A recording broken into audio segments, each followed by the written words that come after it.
নমস্কাৰ আপোনালোক সকলোকে মোৰ ইউটিউব চেনেল টিচাৰ্ছ কৰ্নাৰলৈ পুনৰ এবাৰ স্বাগতম জনাইছো আজি এটি খুবেই গুৰুত্বপূৰ্ণ ভিডিঅ লৈ আপোনালোকৰ মাজলৈ আহিছো কাইণ্ডলি ভিডিঅটি হেহলৈকে চাব চাই ভাল পালে লাইক এণ্ড শ্বেয়াৰ কৰিব আৰু চেনেলটি যদি এতিয়াও সাবস্ক্ৰাইব কৰা নাই কাইণ্ডলি সাবস্ক্ৰাইব কৰিব যোৱা 24-25 শৈক্ষিক বৰ্ষৰ পৰাই আমাৰ সম্পূৰ্ণ মূল্যায়ন ব্যৱস্থাটি ক্লাছ 1 ৰ পৰা ক্লাছ 8 লৈকে তাৰ আমূল পৰিৱৰ্তন আহিছে যদিও আমাৰ বিদ্যালয় বহু বিদ্যালয়ে এতিয়ালৈকে আগৰ দৰে মূল্যায়ন অনুষ্ঠিত কৰি আছে গতিকে আমি চেঞ্জৰ বিষয়ে জানিব যাওঁ যদি চাৰিটা এসেসমেন্ট হ'ব ইয়াত স্পষ্টকৈ উল্লেখ কৰিছে 3 পৰা 8 লৈকে চাৰিটা এসেসমেন্ট হ'ব এটা হ'ল FA1 তাৰ পিছত হ'ব SA1 তাৰ পিছত হ'ব FA2 তাৰ পিছত শেষত হ'ব SA2 গতিকে FA দুটা অৰ্থাৎ ফৰ্মেটিভ এসেসমেন্ট দুবাৰ হ'ব এবাৰ জুন মাহত আৰু এবাৰ ডিসেম্বৰ মাহত আৰু সামেটিভ এসেসমেন্ট দুবাৰ হ'ব এবাৰ সেপ্টেম্বৰ মাহত আৰু এবাৰ ফেব্ৰুৱাৰী মাহত ক্লাছ 3 পৰা 8 অৰ্থাৎ ক্লাছ 1 আৰু 2 ত আমাৰ এনে ধৰণৰ চাৰি ৰকমৰ এক্সাম অনুষ্ঠিত নহয়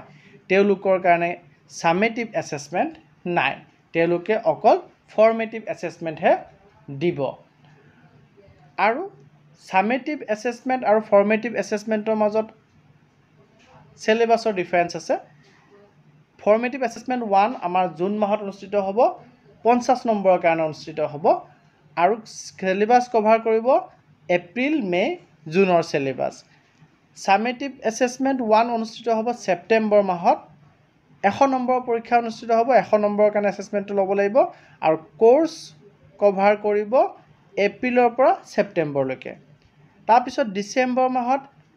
ফৰ্মেটিভ এসেসমেন্ট 2 অনুষ্ঠিত হ'ব আৰু কোৰ্স কভাৰ কৰিব অক্টোবৰৰ পৰা ডিসেম্বৰলৈকে আৰু ফেব্ৰুৱাৰী মাহত সামেটিভ এসেসমেন্ট 2 অনুষ্ঠিত হ'ব যোনটো 100 মাৰ্কছৰ হ'ব তাত কোৰ্স কভাৰ কৰিব অক্টোবৰৰ পৰা ফেব্ৰুৱাৰীলৈকে অৰ্থাৎ ফৰ্মেটিভ এসেসমেন্ট বিলাকত 3 মাহৰ কোৰ্স কভাৰ কৰে আৰু সামেটিভ এসেসমেন্ট বিলাকত 6 মাহৰ কোৰ্স কভাৰ কৰিব ফৰ্মেটিভ এসেসমেন্ট বিলাক 50 মাৰ্কছৰ হ'ব আৰু সামেটিভ এসেসমেন্ট বিলাক 100 মাৰ্কছৰ হ'ব আৰু ক্লাছ 1 আৰু 2 ত সামেটিভ এসেসমেন্ট নহয় ফৰ্মেটিভ এসেসমেন্ট হ'ব অৰ্থাৎ 50 মাৰ্কছৰ এক্সামে প্ৰতিটো এসেসমেন্টে 50 মাৰ্কছৰে হ'ব ক্লাছ 1 আৰু 2 ৰ কাৰণে নিশ্চয় এখিনি ক্লিয়াৰ হৈছে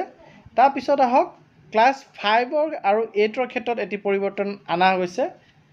আৰু পৰিৱৰ্তনটো হ'ল যে ক্লাছ 5 আৰু 8 ৰ ফেব্ৰুৱাৰী মাহত যোনটো এসেসমেন্ট হ'ব হেতু এনুৱেল এক্সাম বুলি গণ্য কৰা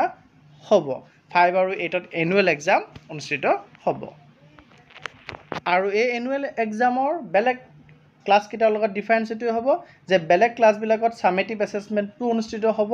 100 মাৰ্কছৰে হ'ব কিন্তু কোৰ্সটো কভাৰ কৰিব অক্টোবৰৰ পৰা ফেব্ৰুৱাৰী কোৰ্সটো কিন্তু 5 আৰু 8 ত এনুৱেল এক্সাম হ'ব 100 মাৰ্কছৰে হ'ব কিন্তু কোৰ্স কভাৰ কৰিব অক্টোবৰৰ পৰা ফেব্ৰুৱাৰী নহয় হোল কোৰ্সটো কভাৰ কৰিব অৰ্থাৎ এপ্ৰিলৰ পৰা ফেব্ৰুৱাৰীলৈকে সম্পূৰ্ণ কোৰ্স কভাৰ কৰিব এনুৱেল এক্সাম 5 ক্লাছ 5 আৰু ক্লাছ 8 ৰ কাৰণে আৰু এটা কাম আমি আমাৰ এই এসেসমেন্ট হোৱাৰ পিছত কৰিব লাগে হেতু হৈছে আমাৰ খতিয়ান পত্ৰ পূৰণ কৰিব লাগে অৰ্থাৎ আমাৰ ৰিপৰ্ট কাৰ্ড বনাব লাগে ৰিপৰ্ট কাৰ্ড বনোৱাৰ ক্ষেত্ৰত আমাৰ ওয়েটেজ দি দিছে কৰ পৰা কিমান ওয়েটেজ পাৰ্সেন্টেজ মাৰ্কস আনি পেলাই আমি ৰিপৰ্ট কাৰ্ডটো কমপ্লিট কৰিম আমাৰ যি ফৰ্মেটিভ এসেসমেন্ট 1 অনুষ্ঠিত হ'ব তাৰ পৰা 10 মাৰ্কস আহিব সামেটিভ আৰু ফৰ্মেটিভ এসেসমেন্ট 2 ৰ পৰা 10% আহিব সামেটিভ এসেসমেন্ট 1 ৰ পৰা 35% আৰু সামেটিভ এসেসমেন্ট 2 ৰ পৰা 35% অৰ্থাৎ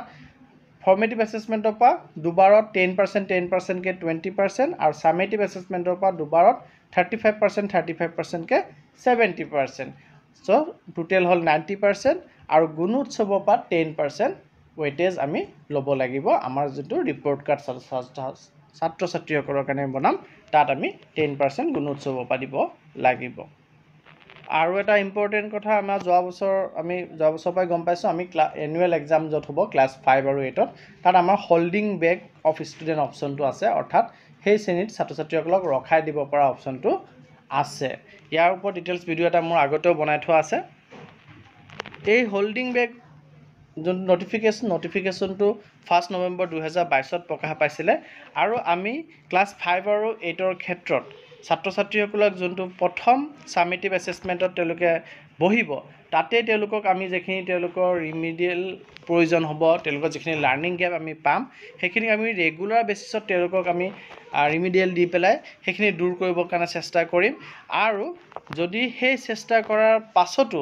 এনুৱেল এক্সামিনেশ্যনলৈকে গৈ সেই ছাত্ৰ বা ছাত্ৰীগৰাকীয়ে যি এক্সপেক্টেড লাৰ্ণিং আউটকাম এচিভ কৰিব লাগিছিল সেইখিনি এচিভ কৰিব নোৱাৰে তেতিয়াহ'লেও আমি পুনৰ সেই এনুৱেল এক্সামৰ পাছত তেওঁলোকৰ কাৰণে ৰিমিডিয়েল টিচিঙৰ ব্যৱস্থা কৰিম আৰু তেওঁলোকক আমি ফাৰ্ডাৰ ৰিমিডিয়েল টিচিং দি লৈ পেলাই তেওঁলোকৰ লাৰ্ণিং আৰু যিখিনি গেপ আছে সেইখিনি দূৰ কৰিব চেষ্টা কৰিম আৰু তেওঁলোকক পুনৰ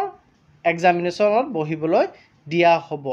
আৰু সেই পুনৰ বহিব দিয়া এক্সামিনেশ্যনটো যদি তেওঁলোকে ফেইল হয় তেওঁলোকে যদি এক্সপেক্টেড লাৰ্ণিং আউটকাম এচিভ কৰিব নোৱাৰে তেতিয়াহ'লে SMC মেম্বাৰসকলৰ লগত আলোচনা কৰা হ'ব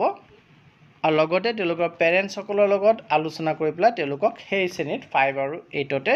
ৰখাই দিয়া হোল্ডিং বেক কৰাৰ সিদ্ধান্ত গ্ৰহণ কৰিব পৰা যাব বুলি এটি নটিফিকেশ্যন ইতিমধ্যে প্ৰকাশ পাইছে গতিকে ছাত্ৰ বা ছাত্ৰীগৰাকীক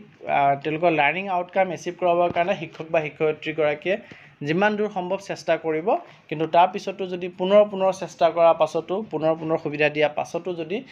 যিখিনি লাৰ্ণিং আউটকাম এচিভ কৰিব লাগিছিল সেইখিনি এচিভ কৰিব নোৱাৰে তেন্তে সেই ছাত্ৰ বা ছাত্ৰীগৰাকীক 5ত বা 8ত ৰখাই দিয়া হ'ব আৰু কোনোবা ছাত্ৰ বা ছাত্ৰীগৰাকীয়ে যদি পঞ্চম মান শ্ৰেণী বা অষ্টম শ্ৰেণীৰ এনুৱেল এক্সামত বছৰীয়া পৰীক্ষাত এৰাব নোৱাৰা কাৰণৰ কাৰণে এপিয়াৰ হ'ব নোৱাৰে বহিব নোৱাৰে তেতিয়াহ'লে তেওঁলোকৰ এচিভমেণ্ট লেভেলটো কেলকুলেট কৰা হ'ব ফৰ্মেটিভ এছেছমেণ্ট 1 ফৰ্মেটিভ এছেছমেণ্ট 2 আৰু সামেটিভ এছেছমেণ্ট 1 আৰু সামেটিভ এছেছমেণ্ট 2ৰ বেচিছত আৰু তাৰ লগতে গুণোৎসৱৰ ফলাফলৰ বেচিছত তেওঁলোকৰ এচিভমেণ্ট লেভেলটো কেলকুলেট কৰি পেলাই তেওঁলোকক উত্তীৰ্ণ বা অনুত্তীৰ্ণ যি হৈছে সেইটো কৰি দিয়া হ'ব